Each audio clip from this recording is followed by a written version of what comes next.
The Office of the Parliament celebrates International Women's Day 2023. DigitALL, Innovation and Technology for Gender Equality.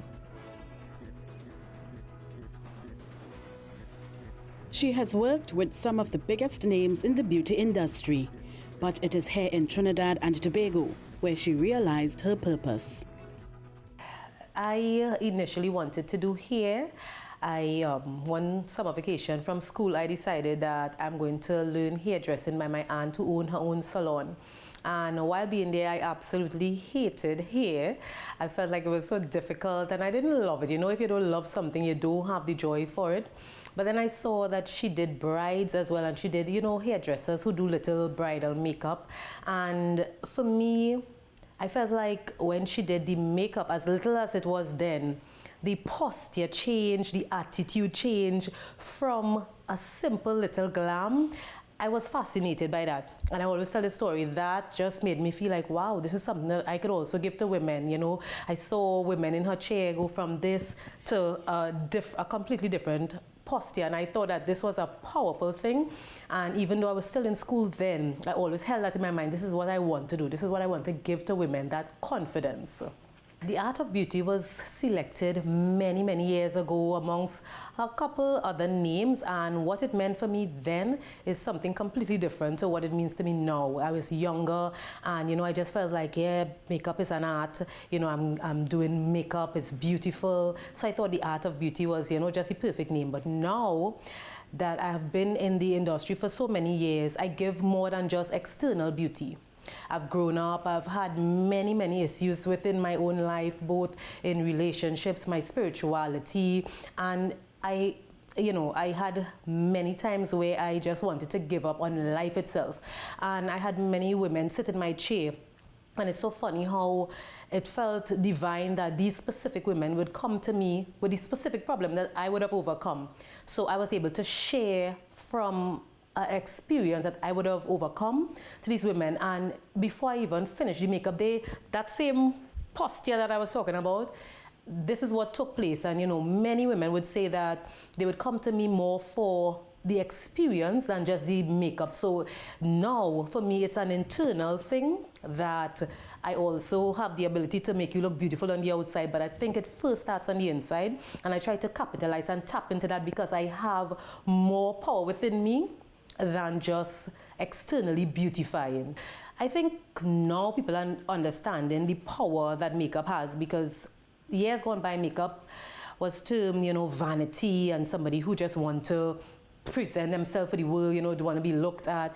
But now I feel like, for me, I've had many, many instances in my life where I felt down, and just doing my makeup, it was therapeutic. I literally felt my spirit lifting, and for me, being able to give that to somebody else as well, I think it gives that confidence, because what you look like, what you look at in the mirror, it helps you to go out with a different perspective of yourself. If your image is enhanced, you go out feeling more confident, you go out feeling more bold, and you take, I think I've had many, many experiences where I go out to a particular place and I was treated differently when I wore makeup to when I did not wear makeup. People perceive you different. People perceive like you made an effort. You took care of yourself before leaving the home, and you know, it doesn't mean that if you go out there, I have good skin.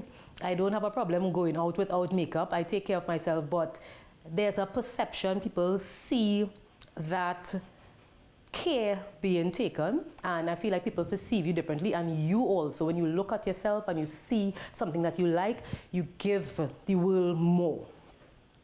Some of the challenges that I encountered was, it had a lot to do with me trying to fit in every mold. You know, I think I saw this person doing that and I wanted to try that, but I didn't, for many years I didn't understand what I was good at.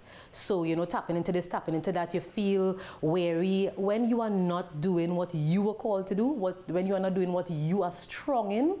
It's very difficult to continue. So the moment that I started understanding what I bring to the table, that is when that area cleared up, you know. And other areas was, what other challenges that I would say I encountered in the industry?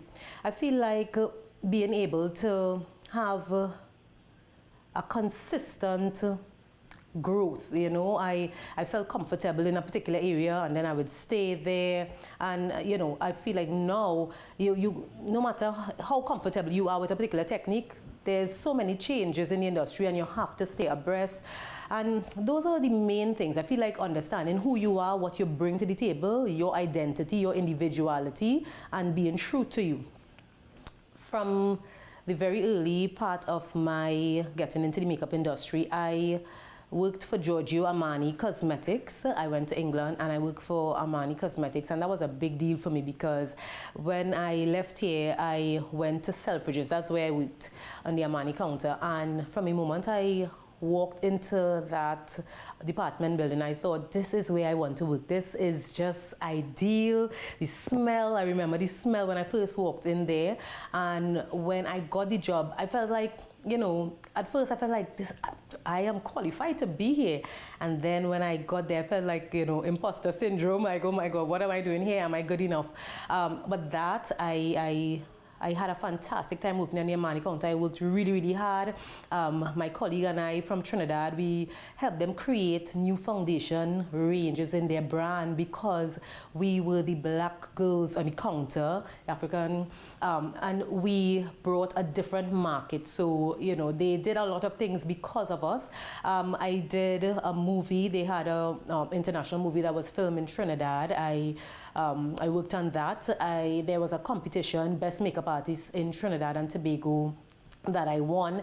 And I worked with Tahiri from Love and Basketball, or Love and Hip Hop. I started my own makeup line. The AV Arlene Villarule was all geared to me expanding, not just having a makeup line, but just expanding many different areas. I sold accessories, I had keychains, you know, tons of different things that I and still intend to do, because I never see this as just me doing makeup. It's an empire that I'm building, and my children will continue the legacy. I experienced personally a lot of bullying on social media, and I feel like no matter what is done to create a safe space, the responsibility is really going to boil down on the individual. You must know as an individual what doesn't feed you, what brings you down based on your history, you know. I would have seen abuse in my life. There are certain things that I would delete, I would block from seeing, and a lot of people, I think we have people trying to create safe space. We say this a lot, but you as an individual, you must know within yourself what brings you down. You know, if somebody is attacking you, you block. You have the power to block and delete. But I feel it always comes down to you, because there will always be keyboard bullies, as they call them. No matter what, you would do your best and you would have people attacking you no matter what. And that is just the world we are living in. So I think you have to take the responsibility to remove, block, delete. It is very, very simple. So as much as we might be advocate to create safer spaces, if you don't get up and say, this is not edifying me today, this is not helping me to grow, then, you know, it is just going to be a temporary safe space. I think it's important to celebrate everybody, you know, men and women. As we are celebrating women, I think a lot of women, me including, for many, many years, did not know my worth. I felt unworthy in many, many areas. And, you know, you would have experiences in your life that will contribute to that.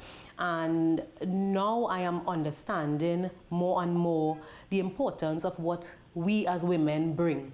You know, we are not just created to be a helpmate to somebody else. You know, we are life creators, we are life savers. We bring so much, and I definitely think we should celebrate women, but I think we should encourage women to understand who you are, your identity, your worth, what you bring. And I think in doing that, we don't need the validation by others, because if you don't within yourself love yourself, appreciate yourself, value yourself, no matter how much you tell me, Arlene, you are beautiful, Arlene, you are talented, if I don't personally believe that, I'm telling you, it is worthless hearing it from other people. You could celebrate me how much you want. If I don't celebrate myself and appreciate and value myself, the world celebration doesn't really count. The Office of the Parliament celebrates International Women's Day 2023. DigitALL, innovation and technology for gender equality.